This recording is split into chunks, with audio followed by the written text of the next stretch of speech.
everyone. So, yes, frogs were harmed in the making of this character up here, unfortunately. But I actually wanted to be a doctor, and I don't know how I got here, and I'm a psych major, but everything happens for a reason. So, I did grow up in Kenya. Kenya is in East Africa. I was born and raised there, came to the United States 5 years ago. So I'm pretty new here. I'm pretty new in this ecosystem. And one of the things that I really enjoy is the fact that talking in front of groups is something I never ever imagined that I'll ever do. And so I was born into poverty. So I was adopted actually into a privileged family, fortunately. And so if I wasn't adopted in a privileged family, I wouldn't be here. However, I'm coming here to talk to you about my nonprofit startup, Pazatech. And so that's little me. That's the child who used to dissect insects and frogs. And so as I continue, there's something that Nelson Mandela said. And he said that there can be no keener revelation of a society's soul than the way in which it treats its children. And so that brings me to Pazatech. Pazatech is my nonprofit startup that's centered around education, technology, and innovation in Kenya. So why the name Pazatech? So I speak Swahili, and Paza means amplify. So Pazatech is actually the amplification of technology and its accessibility and usability to children in emerging nations. And my mantra is to educate the kids, educate the world. So every time I talk about my nonprofit startup, everyone's like, oh yes, you need money, don't you? Yes, I'll be collecting checks after this. But my nonprofit startup actually is something that I always wanted to do when I was a kid. And I remember one time I asked my adoptive mother, why can't all kids have pencils and erasers in our classroom? And that's when she sat me down and talked to me about equity in the education system, equality, and even just the quality of education, that not everyone is the same. So that really made me wonder, how can we not all be the same? We're in the same classroom, same system, same teachers, but some kids have pencils, some kids have erasers, but some don't.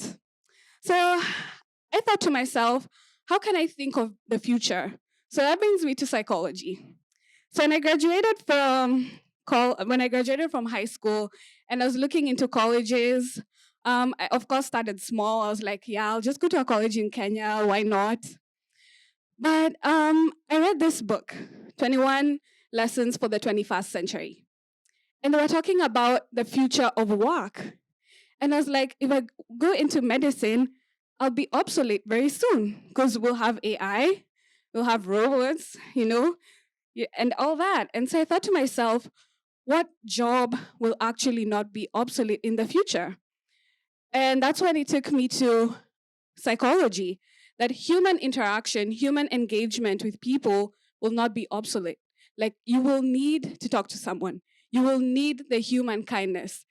And so I thought to myself, okay, how can those pencils and erasers be the future? How can I actually access the future of pencils and erasers? In short, what I'm trying to mean is, how can I provide equity and equality in the education system? And that brought me to computers. Computers, tech, that's the future of work. And so I thought to myself, and I read a paper that said that introduction of computer usage in Kenya is very unfortunate. That 25% of people actually interact with computers before high school. So that's just 25% of the population in Kenya. And after high school is actually 10%. Okay, no, wait. So, sorry, this was actually switched up. So actually, the biggest percentage of people who never interact with computers in Kenya is 65%. But 25% is after high school, and before high school is 10%. So what that means is that I was actually lucky enough to be among the 10% of people who interacted with the computers from middle school all the way to high school. But majority of the population will actually never interact with a computer in Kenya.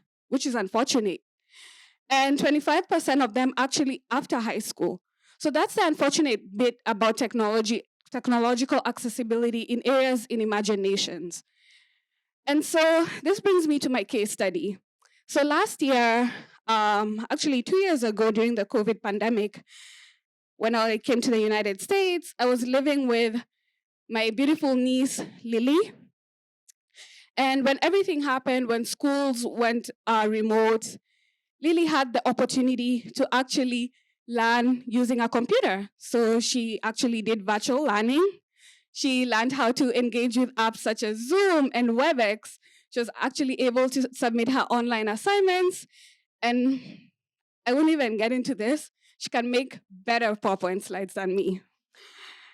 But unfortunately, Abby is in Kenya. So during the pandemic, she didn't have the opportunity to study with a computer. So she didn't have the opportunity to actually learn for that 1 year. So her academics actually stalled. She stopped.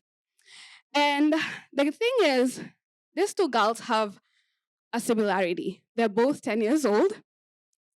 They're both in the same family because they're my nieces.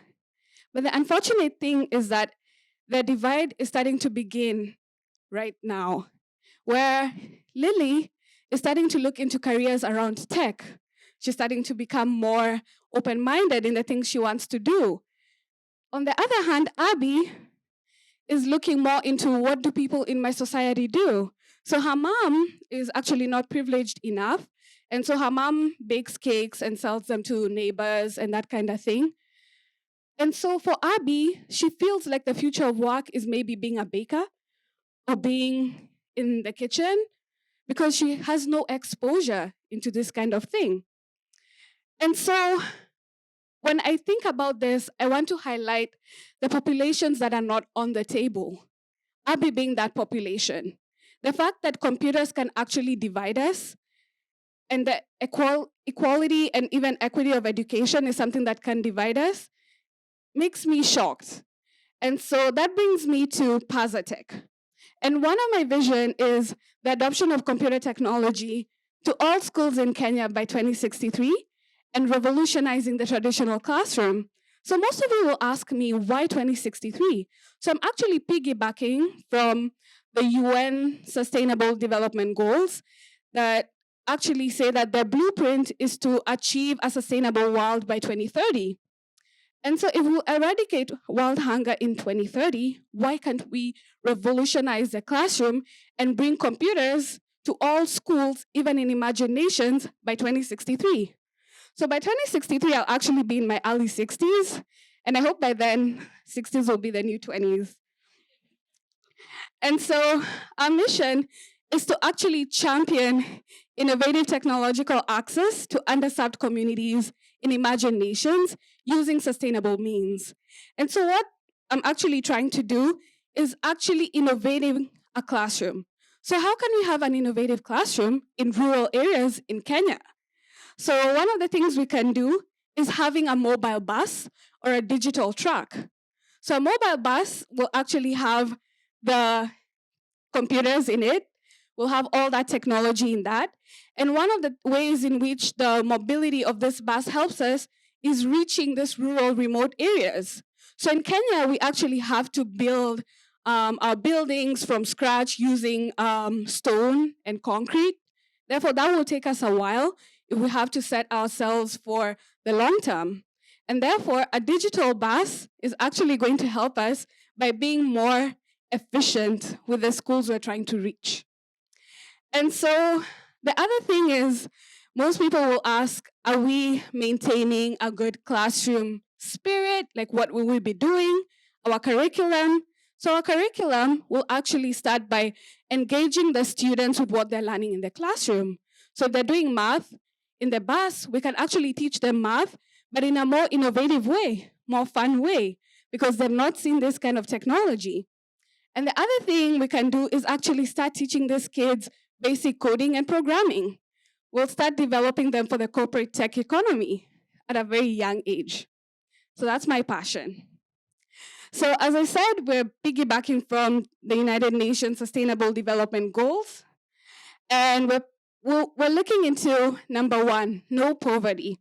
And this is a latent variable because as we teach these kids these skills at this young age, one of the good things we're doing is that we're exposing them to different things, different opportunities that they can tap. That someone like Abby doesn't have to think small, that she can actually think, oh, wow, I can actually work in Silicon Valley. Okay, of course, I had to use Silicon Valley in this, but she can work anywhere. And the other thing is that we're providing quality education. So we're hitting number four, where kids in this population don't have the access to such technology. So we can actually give them this kind of technology. And the other thing is that we're reducing inequalities. The inequalities that I saw in that classroom in Kenya when I was young, that we can't have children with pencils and erasers. Why can't we give these children computer technology? And so those are my babies. So I did identify schools in Kenya already. So at this point in time, we're actually in the proof of concept, the POC. So I identified two schools. One is in poor rural Kenya, a place called Githunguri, Kiambu County. So Abby is actually in Pleasant View School. So of course, we had to start with them. And then one of the other schools is Shauri Moyo School. It's in Pumwani. And so I was born in Pumwani, and that's why I went into tapping into Pumwani. This is actually Faith. She's the director of operations in Kenya. She's the one who helps me with going into schools and going to visit the schools, identify with the principals and the head of the area. So she's been really helping me a lot when I'm here. And so, yes, that's me, and that's Faith. And I'd like to leave you with the same quote from Nelson Mandela, that the way in which our society is seen by how we treat our children. So being in psych and being with children, it actually makes me feel like we're creating a future that's much better for everyone.